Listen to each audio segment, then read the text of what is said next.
Well, hey, hello. We are officially live now for real. Welcome to the season 4 finale of the Tech Commute. I am your host, Jason. Man, this I just got this new monitor and it's just throwing me off right now. This looks super weird. My Well, desk how big is it? Is it like one of those ultra wide or something? big. It is Oh, he just sent me 34 a picture inches. of it. Yeah, I just sent Kelly a picture of it. Oh, Um, that's why I didn't have my headphones plugged in because my whole desk was like apart. Yeah, my other one was like 27. I went with the 34, but it's not curved, it's flat. So, but again, the whole thing, it's a mess. But who the hell cares You do have a about? nice desktop wallpaper, though. I think we need to talk about that. It's very festive. Oh, here. Okay, fine. I'm gonna show everybody real fast. Real fast. You ready? Boom. Can you see Look it? at that. It's so See pretty. amazing. it?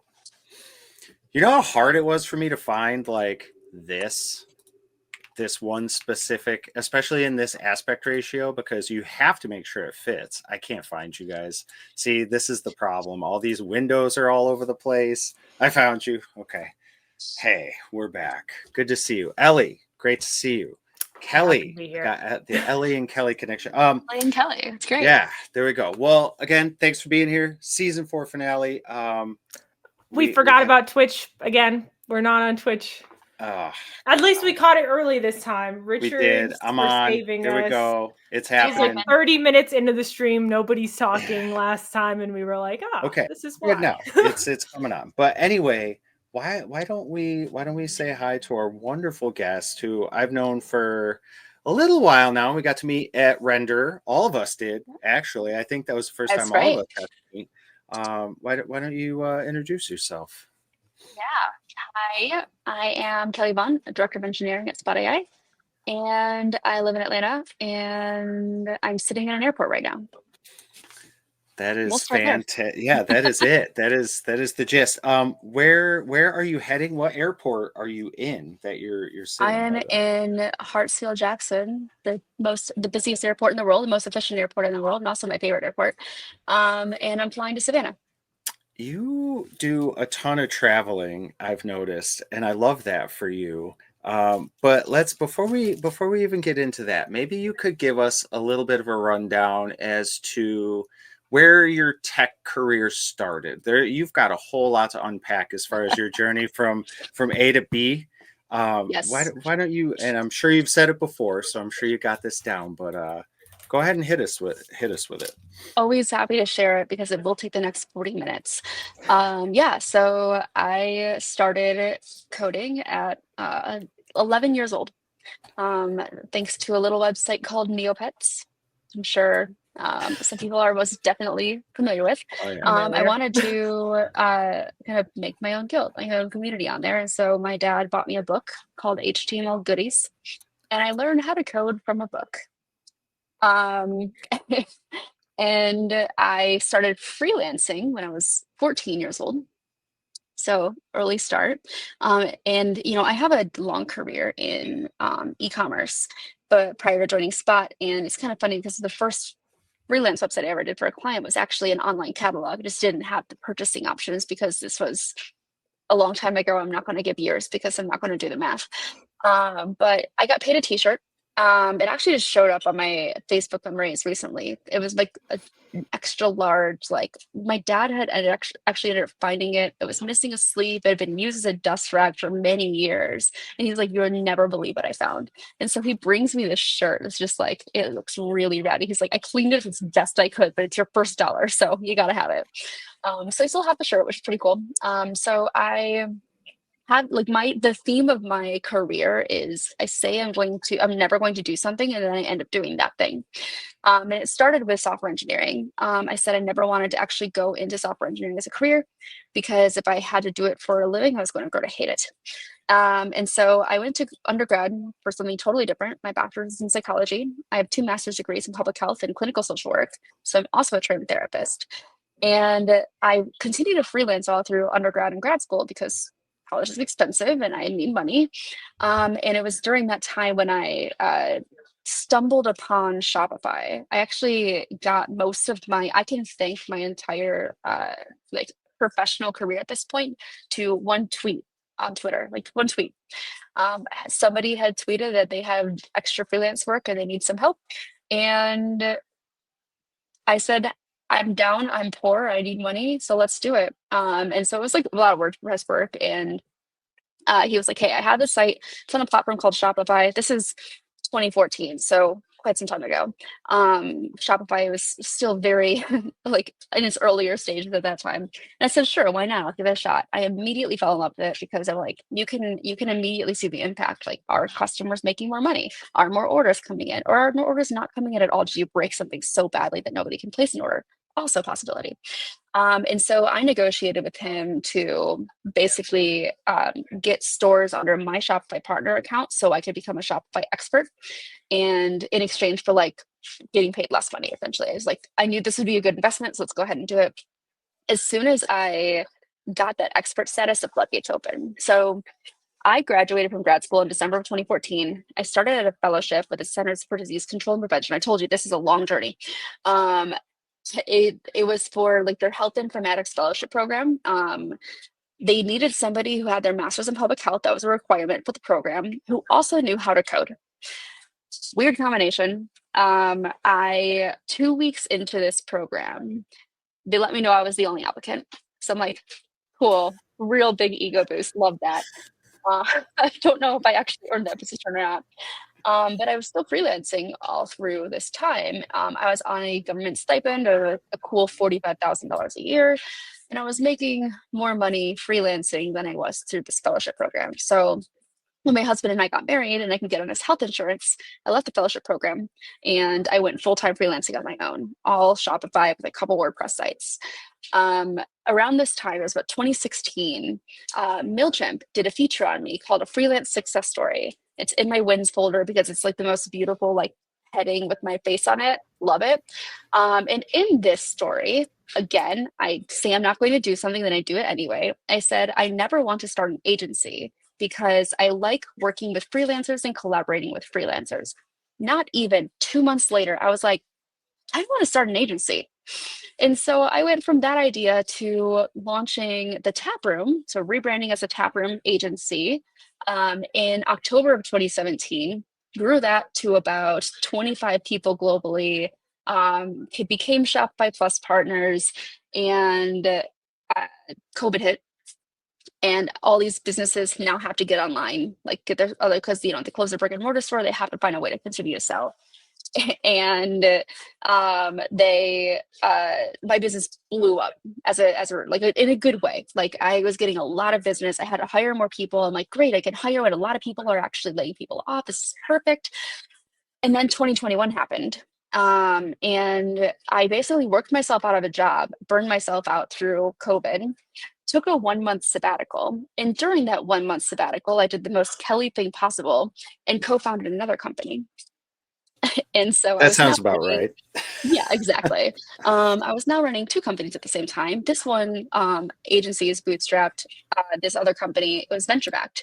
My co-founder and I had raised about $2.1 million in like 3-4 weeks. It was like really fast. So that was cool. But for reasons that I don't care to divulge at this point, I ended up parting ways from this company. At the same time, my attention was so split between these two things that my agency started to falter. 2021, a lot of companies are starting to like pull their marketing spend out. And as a result, I accumulated a fair bit of debt of just trying to keep the business running and payroll running. And so finally, I just kind of like hit a breaking point in early 2022. Within 1 month, I shut down my agency. I left the startup and I started at Spot AI. So this was, I ended everything in March of 2022 and I started at Spot in April. So that is where I am today. Wow. That you've got that down. Like that was only like 5 minutes. Hey, not bad. Yeah, 40 not bad at minutes. all. Said it took 40 minutes. We're here. Yeah. We're still listening. I'm curious, because you mentioned it very early on that you do things that you say you're not going to do, and you very specifically said, I don't want to be a software developer or a software engineer because you're going to hate it. Why did you think you were going to hate it? I didn't want to have to code on command. I didn't want somebody to tell me I needed to build something. I just wanted to decide what to build and build it for fun. I wanted a life of side projects. Hmm. Well, and that's probably why you were so intrigued by the freelancing. Exactly. Everything was Ah, different. that's Yeah. interesting. I love that you brought that up too, because freelancing is such a gateway into this industry, and really does allow you to kind of dictate your journey or your path to some extent. I mean, obviously the economy is a big part of that too, but Oh yeah. you make of it what you will. Um, Yeah. I the, literally wrote the book on it. you literally did, and that's a whole other thing you just sort of neglected to mention is Oh yeah. published I author. am, yes, self-published. But you know, pandemic hits and everyone's like, what am I going to do with my time? My husband's like, I'm going to learn how to make cocktails. Very normal pandemic hobby. Mine, not so much. I'm like, I'm gonna give myself a month to write, edit, and publish a book. And so I started writing this book in June of 2020. I published it July 1st, 2020. And it's available on Amazon virtual only. I'm considering getting it in print, but I just haven't updated it in a while. But it's called Start Freelancing Today. I'm gonna find it and I know we post need the to send link the for link everybody. in there. Yeah, I'll get that right now. But If you pay for Kindle Unlimited, it's free. ooh, look at that. That's nice. Which we actually do have. So now I'm gonna get that. I totally just tried to drag a window to my old monitor. This is gonna take a little while to get used to because it's not plugged in right now. Um, so kind of a common theme with everything that you sort of expressed to me is you seem to be constantly moving. Is that something that's always been the case, or I guess where did that sort of manifest for you? Oh yeah, I've always been doing something. My therapist would have a very different opinion on it than I would. But I mean, I started finding ways to monetize things very early on. I've always like my brain is just wired for side projects and monetization. It's a blessing and a curse because sometimes I just want to like sit and enjoy something and I'm like, but I can monetize this. And then I have to like stop myself from actually doing something. How do you stop yourself from doing that? Because you also mentioned that you kind of ran into some burnout at some instances. So maybe again, because that's something that everybody, especially in this isn't industry exclusive by any means, and obviously a lot of this advice and things that we're talking about are applicable across the board. But in our industry, we see a lot of it. Mhm. What are maybe some tools that have helped you that might help some other people? Honestly, my community has really helped me with it. I've been very open to a couple of my friends about how I need them to hold me accountable because I can't hold myself accountable when it comes to not taking on more side work. And every time I get an idea and like, hey, I was just thinking about doing this thing, they'll be like, stop it, stop, stop, don't do it. I also will write things down. Like I use Obsidian, I use Notes, I use like a Todoist, and I would just like pop random ideas I have in there. Um, and still, I like slip up sometimes. I wrote an outline for a new book on my last flight. Oh, very nice. Nice balloons. I don't understand that. I literally didn't do anything. They never come when I want them to come, but whatever. That's like someone's telling a sad Celebrating your story and book. you do the rim There we shot, go. the boom. Exactly. The book does look really cool. I opened up the giant link that Jason just sent. Yeah, well, I put it, look, I shortened it. It's there in You the shortened banner. it.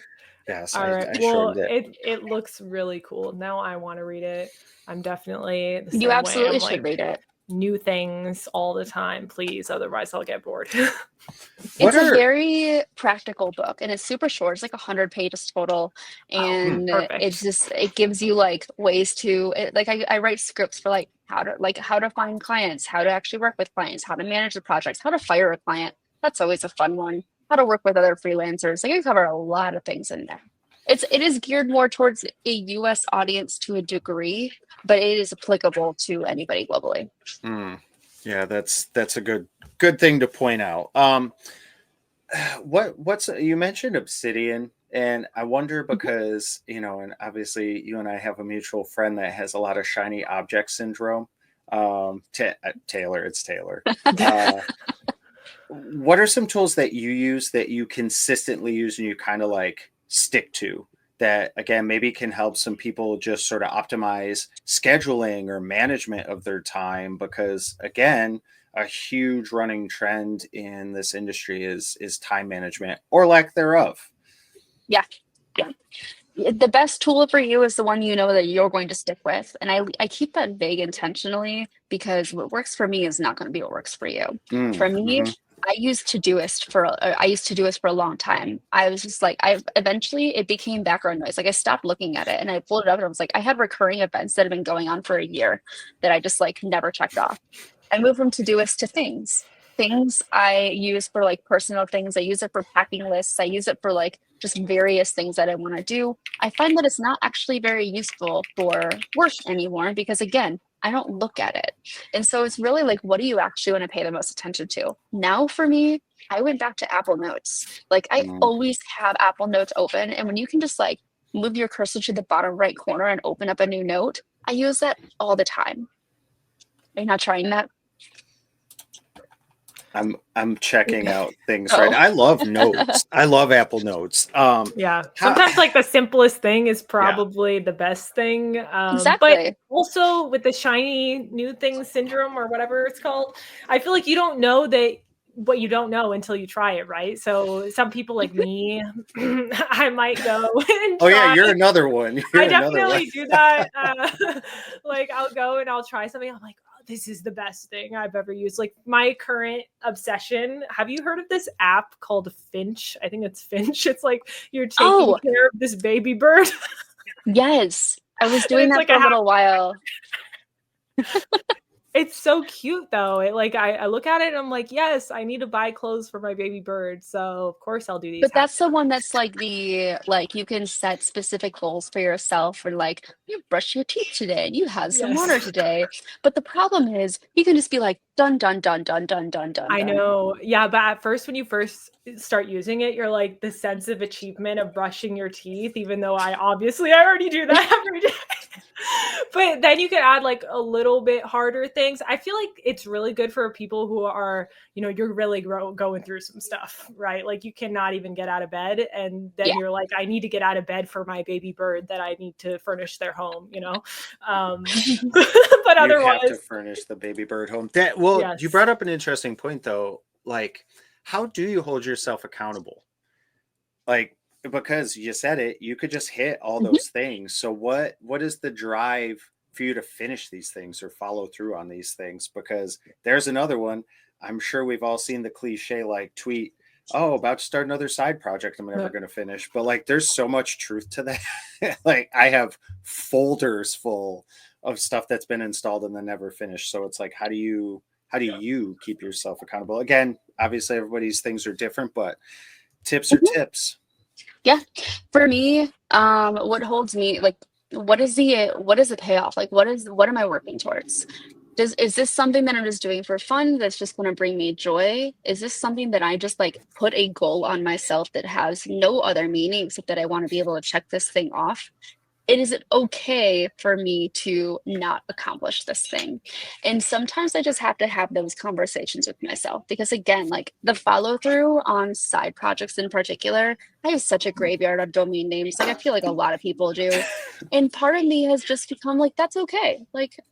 They're like, like memories and thoughts that I've had. It's like, who needs like the Facebook or Instagram, like memories or whatever when I can just see that I have a domain name renewing and I'd be like, oh yeah, remember that side project I was going to do a year ago? And like, hey, we're celebrating the 6th anniversary of it. So I mean, it's for me, it's one thing that I had to actually adjust over time to accept not doing things. And I know that's a weird thing to like a weird way to put that, but it's a very healthy look at the additional work we tend to put ourselves up on that we don't actually like nobody's making us do this unless it's literally Mm, your job. mm. I think Yeah, that at least though you're trying those different things and those ideas. Like you buy that Yeah. domain name, like maybe something will come out of it. And I think like I don't know how many times out of how many, like maybe 1 out of 20 times one of those things does develop into something more that you're really passionate about, right? Yeah. So I I feel mean, like that's at how I least I trying launched a course. is fun, right? So even Yeah. even if you have all of these side projects that don't work out. Like, well, I saw this post recently by someone and they said like, you know, if I have a really good idea, I have to do it right now. Otherwise I'm not going to probably do it later. So do you feel that way? Like when you have these ideas, you have to act Mm. on them right away, or do you have like a I running list?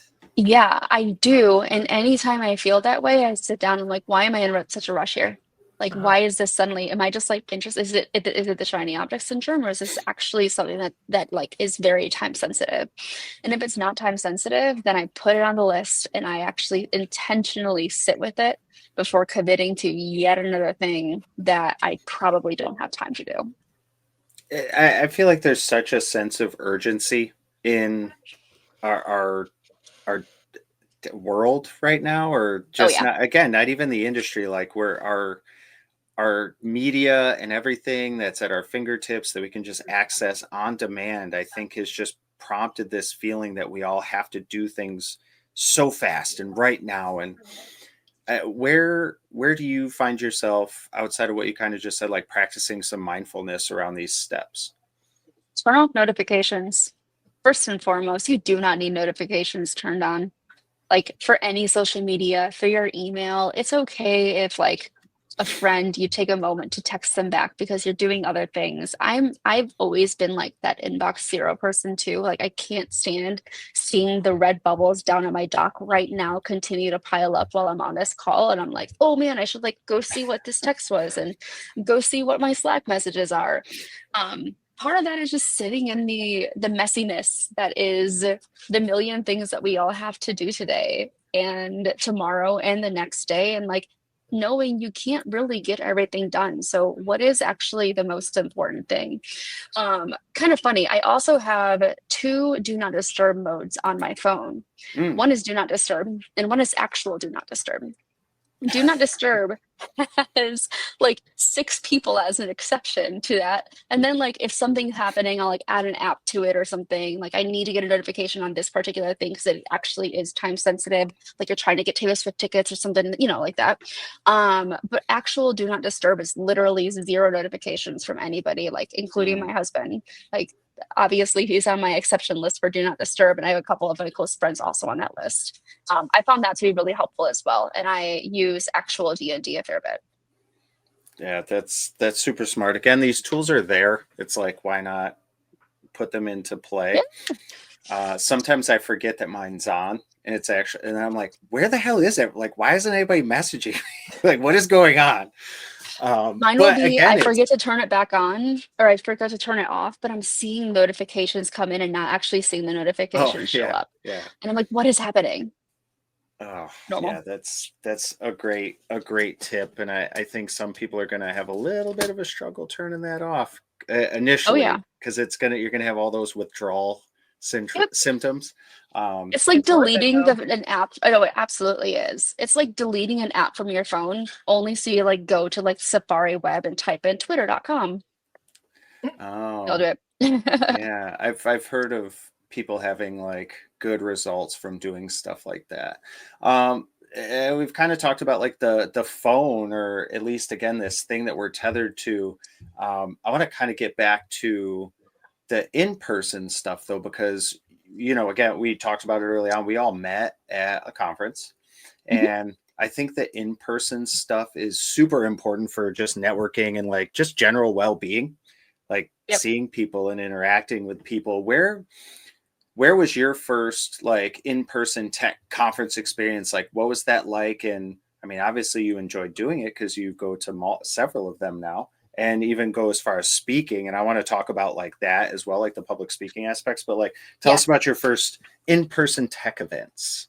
So backing up, my actual first in-person event I went to, because remember I went to undergrad and grad Yeah. school for something so totally different. I went to what was called the obesity conference. That because my public health focus was all on childhood obesity prevention and intervention. So that was my first like conference experience. I also presented at two conferences through the social work program of various focus areas too, community social work. And then my next tech conference, I would say, would be Shopify Partners event. That was the first one I went to was I want to say Toronto. And then it was New York. I think then it was New York again. I spoke for the first time, I want to say in 2017, and that was to about 125 people. That's a pretty big audience to be our first Yeah. ever talk. And I talked about actually my move from freelancer to agency, and it was a really good experience. And clearly I enjoyed it because I'm still doing it. But what most people don't know, I never went to tech conferences for the longest time. People would like when I went to my first one, so many people came up to me just like, "Oh, it's so good to see you again." I'm like, "You're seeing me for the first time, my friend. You had no idea." But the first one I ever actually, I think the first tech conference I went to was Render, Wow. actually. Yeah.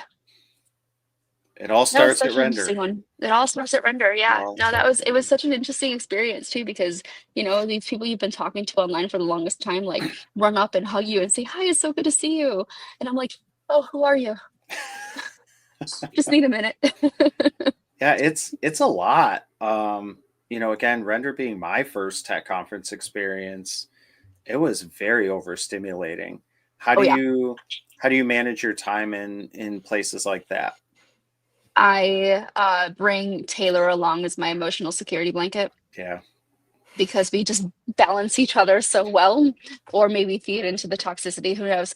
But no, I mean, I'm okay with like walking away and like just giving myself a moment, like poking around on my phone, see what's going on, and just like removing myself from the situation. Yeah, I think that it's super important for people to kind of find their own way of decompressing and getting out of the situation. It's hard though because you have a little bit of a sense of FOMO too. Like Oh, 100%. what's going on? What am I missing? What am I missing? Right. Yeah. The first year I went to Render, I commuted in because I live here in Mhm. Atlanta, and I'm reading the chat of my the transcription of my Oh answer. I bring yeah, Taylor. Richard's nailing it here. Love it. Love it. Um, what was I saying? No, the first time I commuted in for Render. And so I didn't do any of the after party events because I'm like, I'm not going to like go out till 2 a.m. and then have to drive home after that. Oh And so I yeah, just didn't go to any of them. And there was definitely a sense of FOMO, but I found that I'm okay with like I'm like a big extrovert. Like I'm good at like getting my stimulation at the conference through the hallway track, meeting up with people, and then just like getting out of there, going back to my hotel room, doing whatever I need to do, just like give myself that alone time. sure. What's your preparation like going to a conference like Render as an attendee versus as a speaker? Like how do you, I guess, mentally get yourself prepared? It's different for both types. Yeah, yeah. For like as an attendee, I'm more focused on who else is speaking, who do I want to see, and which talks are like most important for me to go to versus like which ones will I catch afterwards. Because the hallway track is also very beneficial for Hmm. catching up with people who we haven't seen in a while. And when I don't get to see a lot of people, because I'm not going to a ton of conferences, I always want to like spend that time with people, but I also want to make sure I'm supporting my close friends when they're speaking. So, I want to be there, cheering in the background, just, waving my hands and being annoying. And so it's a little balance between the two. As a speaker, I stress about my talk, and the few days leading up to my talk, I'm like, man, I really don't want to do this. This doesn't sound like a good idea at all. Why did I sign up for this? Nobody's going to come to this talk. And then this last year, that I this past year when I did my workshops, I did 2 workshops at Render instead of a regular talk. That was a lot more prep because I've given the course before, virtually over 3 days, but I've never done a 4-hour workshop and then had lunch and then done another 4-hour workshop. It was a very long day. That's a lot for one day. So Yeah. as far as like preparation wise, what was the difference as far as a even just a 40-minute talk as opposed to a massive workshop like that? Like what Yeah, sort of an undertaking was that it's for you? it's an interesting thing, especially the first time you do it, because you don't know, like I've been to the content multiple times, so I do know that content, but I didn't know how to pace it necessarily to fill the full 4 hours. Because if somebody's choosing my workshop, they can only go to one workshop. I want to make sure that they get their money's worth and their time's worth out of it. I want to use as much of those 4 hours as possible. And I say I nailed it at like 3 hours and 55 minutes on both of them. I'm super proud of that.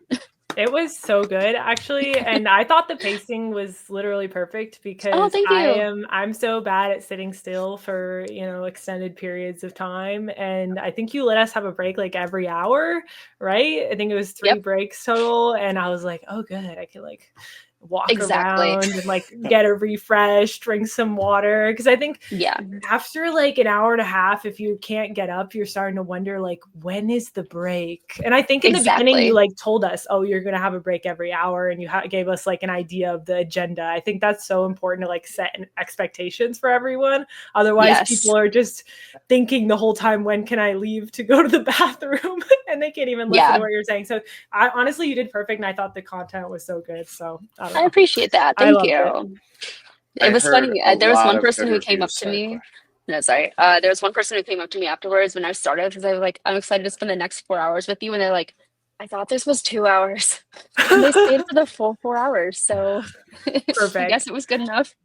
That's good. I heard a lot of positive feedback, Ellie being one of them, speaking about how everything you were talking about really resonated with them. Ellie specifically, and again, like she was buzzing when it was done. And I remember you guys had an opportunity to talk Yes. afterwards, and then like her follow up within a couple hours, she's like, "Oh my god, do you know where Kelly is? You can you like?" And that's I text you. I was like, "Oh my god, she's a ball of energy." But it speaks to the content, and when the right person hears the right thing, how it can like resonate and affect them positively. So Right. good on you Absolutely. for that. But I also Well, feel thank like the you. content, like, I feel like how Kelly you deliver the content is the most important. Even when, at least for me, like when I'm going to a conference, it more so matters to me like who is the person delivering this content. Like I'm Oh, yeah. not an engineering leader, right? So I literally at the time I didn't have my first real tech job. So I'm like, well, I'm probably not the target audience here, but I'm gonna go to this because I think Kelly's really cool and I want to like meet this person that everybody loves. And that's kind of how I go and choose speakers. And I feel like if you do it that way and you know the person is a really good speaker, it doesn't really, the content that they deliver will probably resonate with you in some way. At least you can get like one thing out of it and you're like, oh, I learned this thing and I'm going to apply it to my life now. So yeah, and even though it was about engineering leaders, like you said so many things about, giving feedback and like receiving feedback, and that could be like applicable to anyone. So yeah, Yeah. I thought that was pretty That's cool. my hope. And that's why I've kind of like rebranded it to I call it management fundamentals for tech leaders. But whenever I give this course, and I have my next cohort for the course starting on currently it's January 11th and 18th. I'm going to shift it to Sunday to be January 12th and 19th. Um, it is always like a 50-50 split between IC and EMs because not only are you learning like how engineering leaders think as an IC, but you learn how to communicate with them, like how to manage up, how to handle like a conflict with them, how to rate your own performance, and how to kind of think about yourself from like a low to medium to high performer. What kind of high performer? Like how are you going to thrive in an environment, and how can you support your peers? So I absolutely love giving this course. I love the I have a complimentary talk that I give with it too that actually focuses more on the IC audience, and that is my my building influence talk. It's called Influence Without Authority. I've given that one a few Mhm. times, and that was one of my favorite talks to give this year because I went from I think I said I had like a 40-minute talk to a 20-minute talk, the same content, like the same slides, but I had to like shrink it down to 20 minutes. And the next one was like an hour long. And I'm like, how am I going to fill an hour with this time? And I just like threw in more and more and more examples. And people were like, that was so valuable. And I'm like, it's such a fun, like, I love speaking and I love talking about the content that I'm actually speaking about. One, because I'm passionate about it. And two, it's just, I get to pull from so many really cool, like real life examples in my workday that resonates so well because we're all going through the same kind of problems. We're all dealing with the same kind of conflict. I just happen to know how to handle that conflict a little bit better than others, which is why I'm teaching everybody about it. That's awesome, and I wanted to ask you about that because you just brought it up again. Speaking as far as like the leadership stuff, where did your where do you see your soft skills, or like the stuff that you learn in school, applying most in what you're teaching people in tech, as far as like leadership roles, Yeah. from a psychological perspective, or whatever you would say? I don't know the term, but you know what I mean. You know what I mean. I get you. Yeah. Yeah. I mean, communication and critical thinking, those are like the two of the most important things that people just need to like you learn how to do this in school. You learn how to do it. And honestly, one of the things that I find most important when you're in college is not the actual content itself that you're learning, but like how are you learning? How do you learn? How do you learn from others? How do you work well with others? We all hated group projects growing up. And people are like, you're going to be doing this in your life. Guess what? We're actually doing that in our real life. We have to work with people we don't get along with. We have to work with people who are coming from such different cultures as well. The more you can learn to communicate and understand how other people think, and that is the like one of the critical soft skills that you can learn, the better you're going to be and the more successful you're going to be in your career as well. The more time you can spend understanding where your strengths and your weaknesses are as well, the easier you're going to be able to like hone in on where do I actually need help and where can I help others grow to. Self-awareness is so important. Hashtag soundbite, like that little clip right there. I do that for myself as like a, they call them circle takes when you're making movies. So now I'll see that still, and I'll know right before I got to clip that, because that was good. I love that. Yeah, that was really good. Yeah, that was. I like this comment here. Find the others, finding those who speak and teach the way that resonates with you is such an awesome feeling. That is 1,000% true. How have you sort of approached your teaching style in tech? Like, what are maybe some things that you pick up on as how to deliver the content that you're giving people so that it does do that? Because I do Yeah. hear a lot of people say that specifically about your approach. I speak to you like we're two friends hanging out. Like I'm not going to talk down to you. I'm not going to use big words, although sometimes I do on accident. I'm going to approach this like we're two people getting drinks at a coffee shop or at a bar, and you're asking me these questions like, how do I deal with this? And that is exactly how I'm going to deliver the content to you, because it's going to resonate with you a whole lot better if you don't feel like you're being talked like I'm talking to you, I'm here with you. So that's usually been my approach, and I can shift my communication style pretty quickly based on what I'm learning and what I'm picking up from the audience as well. Some audiences take better to self-deprecating jokes than others, and I can like pull into fun things. I just figure out what people are going to actually like cling to and lead with that.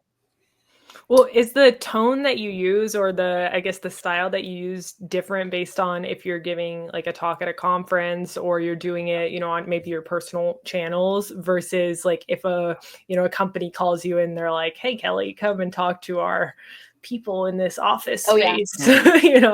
Yeah. How do you change your vibe and tone between Yeah. those I two mean, places? like I'm at an airport right now because I'm about to travel to visit a customer. When Mhm. I'm talking with them, I'm probably going to be cracking a lot fewer jokes than I would on here or, hanging out with friends. Like there's like a level of like buttoning it up that you absolutely do like read the room, know the audience you're speaking to.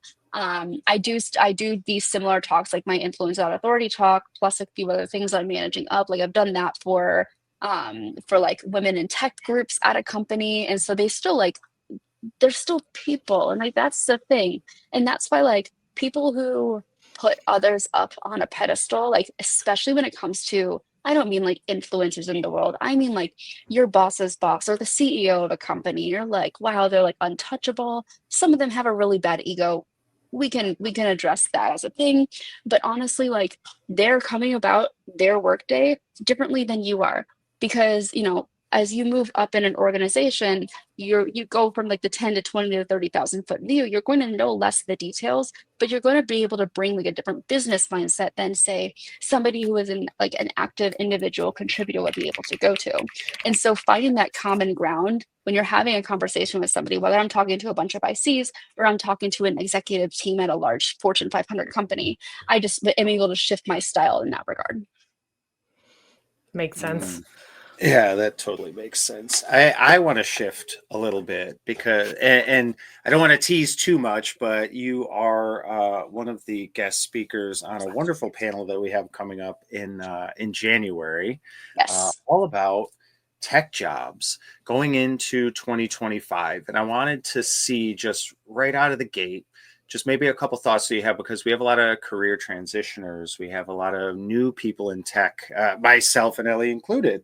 Hmm. um, what are some tips that you are going to kind of tell people as far as like what 2025 is going to look like, and what they should be doing in order to get those roles or even maintain them if they have them? Yeah, networking. Yeah, the best time to start looking for a job is when you don't need one. Like it's always important to just spend time knowing who is in your community, building a network Mm, with your community, adding people to that, talking to them in a non-transactional way, like in a relationship focused way. And start to just build those relationships with people because if at some point you do want to look for a new role or you get laid off, you lose your job for some reason, like you'll already have people you can go to be like, hey, I'm now on the market, would love to see what you have, or I saw this role, I'm really interested in applying to it.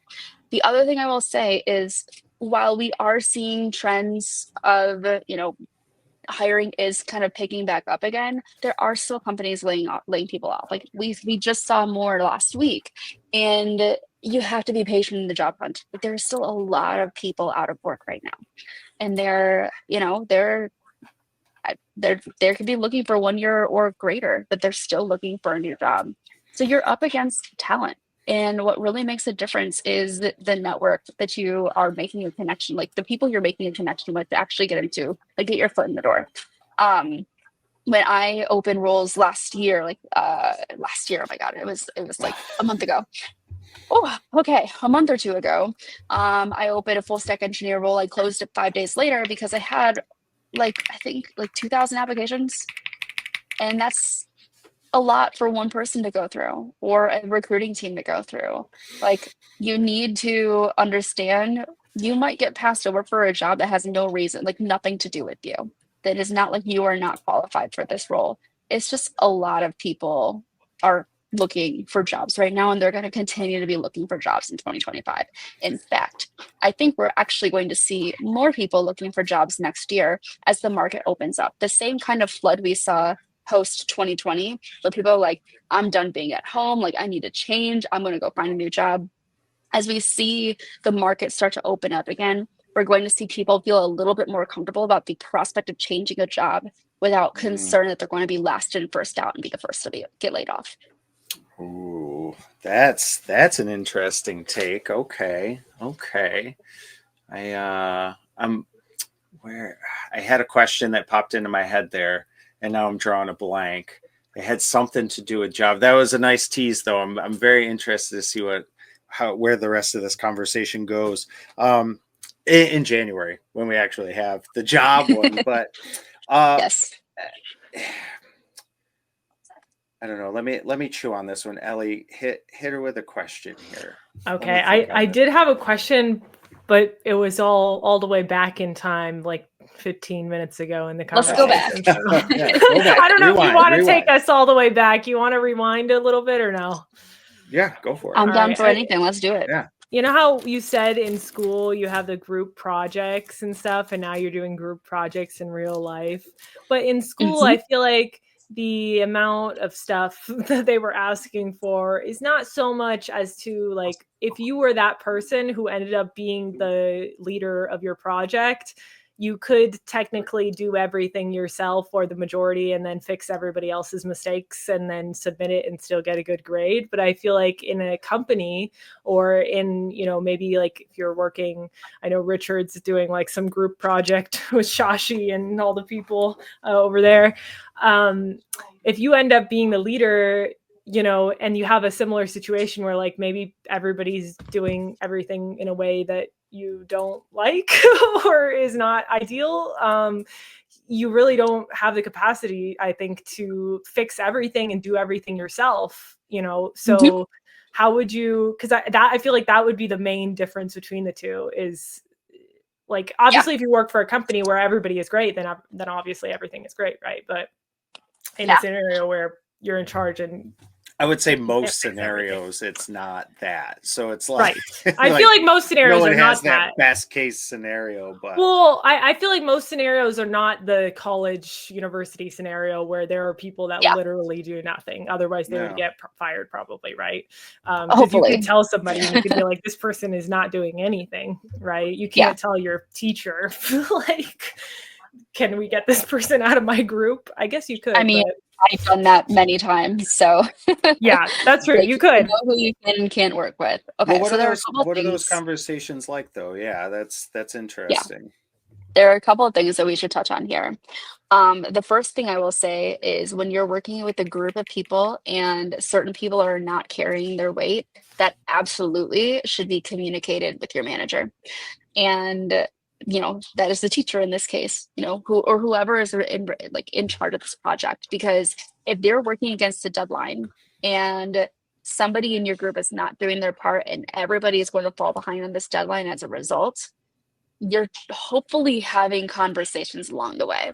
Now, in a work setting, somebody can be falling behind on their work for any big reasons here.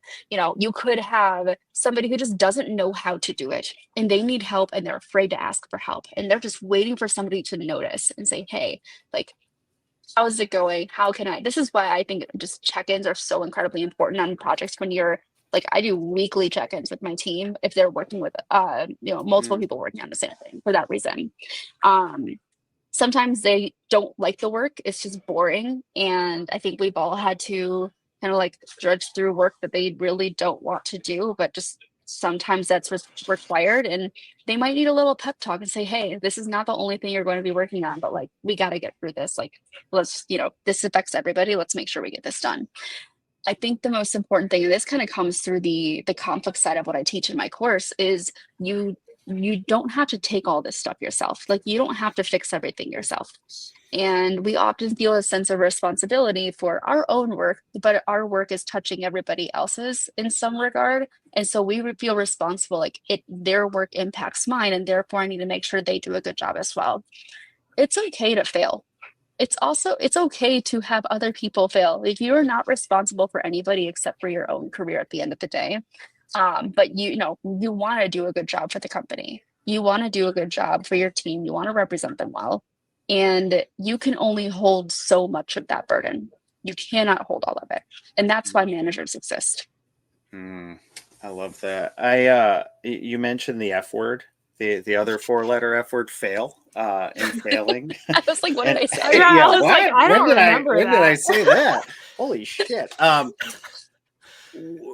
I guess kind of reflecting, and obviously it's like something that I'm sure a lot of people do. I wouldn't say it's always productive, but just I guess in your career, in your journey, and we've all had failures. Like, what are some takeaways that you've learned in some of those maybe missteps along the way, and like how did you kind of optimize that process for yourself to turn it into a positive? I mean, anytime I fail, I try to figure out why, like what went wrong and how I can avoid that from happening again, if possible. If Mm-hmm. like I learn more from my failures than I do from my successes because Mm-hmm. sometimes I just happen. If I have A and B, like the two different paths I can go down, and I choose A, and A ends up being the right one when I very well could have chosen B, and I just happened to do things right, and everything went great, and we're all sunshine and rainbows and really happy. I'm not learning anything from that. I got a little lucky on my guess. But when I go down path B, I want to understand, had I gone down path A, what would have been different? Why did I choose B over A? And maybe it was just like a flip of the coin. That's happened before too. But how can I learn from this path B and make sure that next time we go down that path A with a little bit more knowledge as opposed to just like kind of making a 50-50 guess of which path to go down.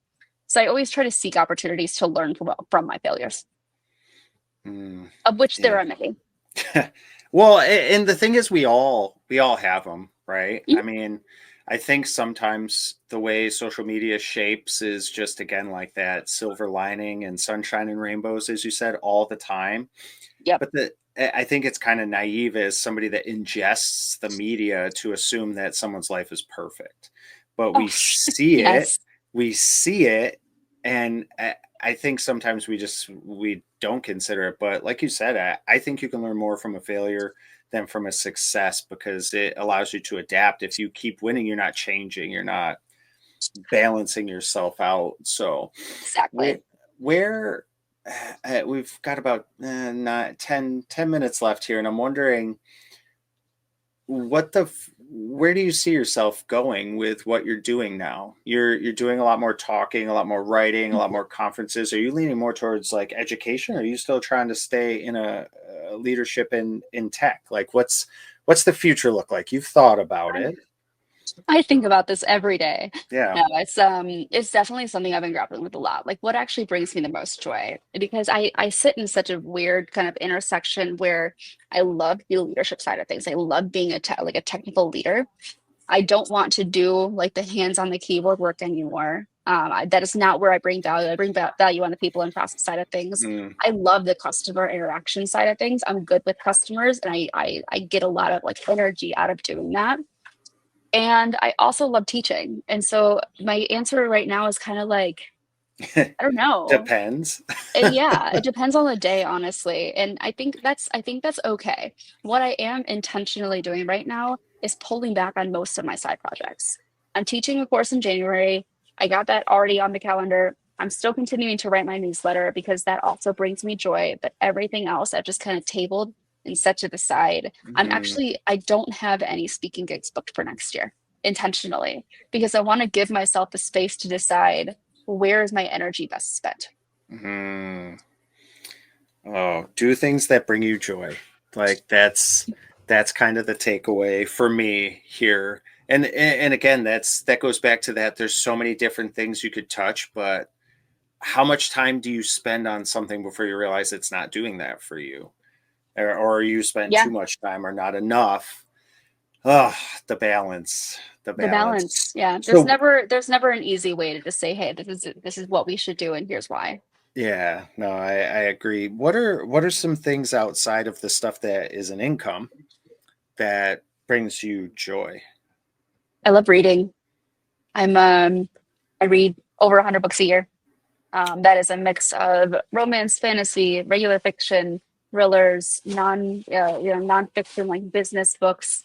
I love a good like financial horror story, like all kinds of like, I'm sorry, did you say financial horror story? yeah. Have you ever heard about RJ Nabisco? Oh, so these are nonfiction. These are These are nonfiction. nonfiction. Okay. Yes. Yeah, No, no, okay. no. That would be an interesting one. That's a genre I have never heard of. Financial Yeah. horror I stories. love it. I love that kind of Okay. stuff. So I read a lot. I run. I just ran my second half marathon. I have my third one in February. Oh, that was perfect. We Perfectly timed, totally nailed guys. Oh, that. that That was was not good. planned. Did That was not oh, I planned. It wanted was like, kind of confetti to Oh happen or yeah, you got to something, do. of Let's do course, the that's when it thumbs. doesn't happen. Yeah. mine doesn't Oh, happen. I tried to make something Just happen, hold but still. Just hold still. You can't hold still for a goddamn minute. I Oh, got didn't. Oh, nothing. there you oh, go. I have to hold still for that long. All right, let me try this one. All right. Wow, it works. What does See, this she's do? so jittery all the time. Is It there any Yes, other you happens. ones? you do run. That's Mhm. something that you and I both share in common, which I love, and I'm super proud of your progress. And I know you've had some hiccups this year with the Yes. injuries. How do Yes. you? Off for 12 weeks. Oh Yeah, no. that's a hard recovery time too. How do you stay motivated to keep pushing? I love races. And it's not that I'm competing against everybody else because I work really hard to be an average paced runner, I'll say. I used to just say average runner, but then I learned average runners don't run half marathons. And so I changed my story a little bit. I have 3 races I'm signed up for right now between January 4th and February 22nd. That's a 10K, a 15K, and a half marathon. Um, I, but I think that part of me is like, I'm also now getting a little bit more intentional about my running as well, because I don't want to continue to feel like I always have to do better. And I'm working with my therapist on this because it's something I struggle with as a Mm, perfectionist, as somebody who has always grown up had to like everything has to be better than the last time I did it. Running is not that. And Jason, you've been running a whole lot longer than I have. Like you know for sure that that is not the case. no. And that is something I'm No. slowly learning. Well, you and I, and for anybody, Kelly and I talk pretty consistently, and we were just talking the other day. And if it's okay, I mean, again, you signed up for some marathons and got the unfortunate news that you didn't get into one, and that's hard. And it's like you hit these hurdles that are within your control and not in your control sometimes. Like how what do you tell yourself in an instance like that, especially when it's that perfectionist complex, or like I don't know, I've been in that situation too, and it's like sometimes it's hard to get back out. So what's that thing that gets you back into the right mindset that you can tell yourself? Um, the marathon we're talking about is the Chicago Marathon. I think 133,000 people applied for that lottery, Hmm. and I think it's about 55,000 people total run, and that is including those who qualify, charity entries, legacy, and so on. And so it was a 33% chance, not even, of getting into that one. In this case, I remind myself I didn't start running so I could run the Chicago Marathon. That's not my end goal. That is a goal, but it's not my end goal.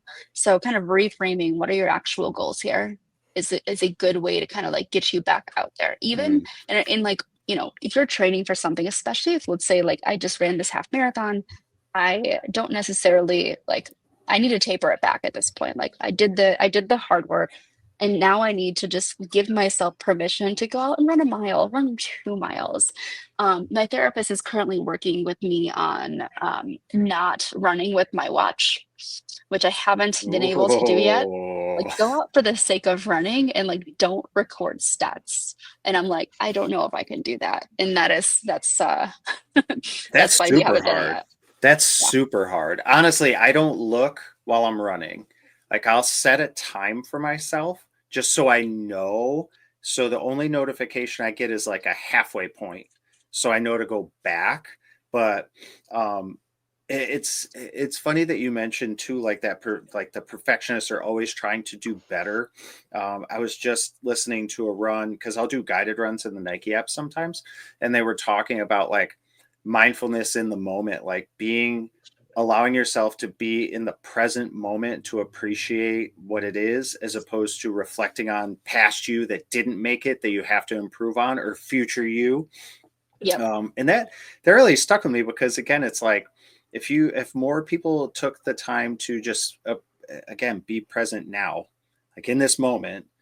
um I just There's so much positivity here that's driving us. Like we can't predict tomorrow.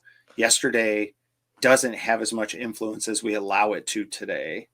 Yeah, it's crazy. And the running, it's like I set out. I hadn't run for 2 weeks as of yesterday because I've just been so busy. And it was like I don't need to try to break a certain amount of time. I just need to get out there. You just have to like do it. Like that's the point of it. It's not those other pieces. So I love what you just said. Yeah. It's super important. Yeah. All the reason why, trying to find a way to run without your watch and just literally enjoy being out there is so powerful. I Oh will yeah. let you know how it goes when I eventually bring myself to do it. I expect that text, and then Oh, I you're will. not going to have a time. You're not going to have a Nope. time to show I me. won't have a time, but I'll have a selfie. Yes, there you go. I love that. We are at the end here. Do you have anything upcoming that you want to plug or talk about? We dropped the book. You mentioned another workshop that you have Yes, coming my up. course. Yes. Yep. It is Management Fundamentals for Tech Leaders. It is my, I think, fifth cohort now on Maven. It is running from it's 2 days to Sundays. It's going to be currently it shows Saturday on the schedule. It's going to be switched to Sunday for reasons. January 12th and 19th is when it's going to be held. 12 p.m. Eastern. I think I'm doing 2.5 or 3 hours of content, followed by an hour of optional Q&A. Fantastic Ooh. content, a lot of fun. Always a really great group of people. I keep it small, like the cohorts are small. I think my biggest one, not workshop style, my biggest like virtual cohort has been maybe 12 or 15 people. Enough time for people to kind of like hang out and chat. Oh, that's a good, yeah. Everything's on there. My newsletter, Yeah. Modern Leader, great newsletter. And my course, you can find that on there as well. Yeah, sign up for the newsletter. I've gotten so much information out of that. I love getting those posts. And definitely the workshop is there as well. Go check out Kelly's site. Kelly, do you have any parting words for everyone going into 2025? I have one more question for you. We're at the end of the year. Did you hit some of the goals you set out to achieve this year? Absolutely. I Yeah, aim to run my first half marathon. I ran 2. that's So huge. that's a pretty good one. I Oh, set out to read 100 books. I think I almost read 100. I will hit 100 by the time this year is over. good. Trying to think. I have a Notion document of all of my goals that most of them I let kind of like die for one reason or another, which is also an accomplishment in its own right. So I have not gone through the 2025 goal setting plan yet, but that's going to be my plan for the next few weeks. There we Well, how go. Well, many goals do you usually set for the new year? I feel like I've seen some people do like 50 and some people do like Yeah, 3. I What is mean, your good solid number? I do about 12 to 15 goals, but I intentionally say by the end of the year or by Q2, or yes, I work in quarters because I'm a corporate girly. Um, I will say like in my first quarter of the year, like I want to focus on these things. Second quarter of the year, I want to focus on these things. I think one of them was around like my newsletter growth, my LinkedIn followership. I've been posting a lot more on LinkedIn lately. I don't think I hit either of those goals though, which is fine.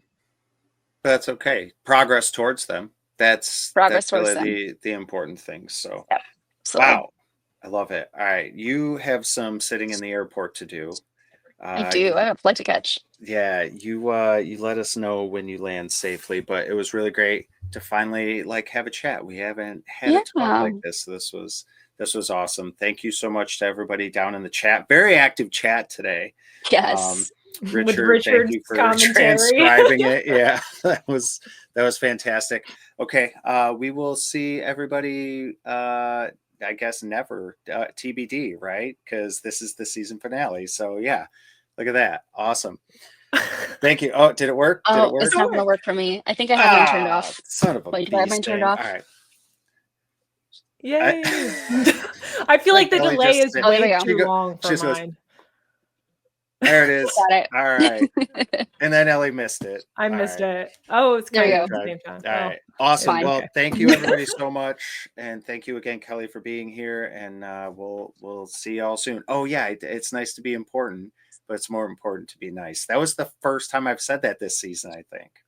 No, you said that in I don't the think I did. streams, not in our Yeah. video streams, but No, in the that's spaces. true. All right. Well, anyway, Yes. it was great having you, Kelly. We'll talk soon. Thank you so much. Chat soon. Thank you Bye. guys. Bye everybody. Bye.